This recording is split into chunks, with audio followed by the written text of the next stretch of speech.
წამოვედი მაქედან ახალ წელს. მე მქონდა მიზნები მაშინ, რომ მე რაღაც ჩემ ბიზნესს გავხსნი, რაღაცას ვიზავ, ამას არ ვიცი, რაღაც იდეები მქონდა, რომელიც წარსული გამოცდილებებიდან იყო განპირობებული, მეთქი ამას ვიზავ, იმას ვიზავ, ჩემ მოკლედ რითეილი რა ჩათვალე რაღაცა პროდუქტს გავყიდი რა. ამ უკვე საიტს ნახევრამდე მქონდა მიყვანილი, რომელსაც უნდა ემუშაო. და მივატოვე ყველაფერი, რამდენიმე თვეში, არც დავლანჩე.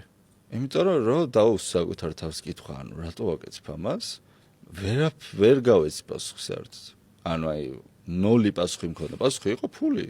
და მოიცა კაცო, ფულის შონის მარტო ეს გზა არსებობს, ანუ მაინც და მაინც ეს ბიზნესი უნდა დავიწყო, რომელსაც მე მივხვდი რომ მე თუ ამას დავიწყებდი, ბოლომდე ამაში უნდა ჩავშუცო, აი თავით უნდა გადამხდარიყავი ამაში და ჩემი ღირებულება რაც არის, რაც მე გამომდის, რაშიც მე ნიჭიერი ვარ, რაც ღირებული არის ჩემში.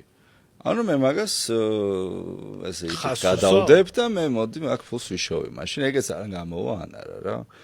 და ეს შუა გზაში გავაჩერე რა. და რა მოხდა მერე? გამარჯობა, მე ვარ ლევან თაღიაშვილი და კიდევ ერთი პოდკასტის YouTube-ზე.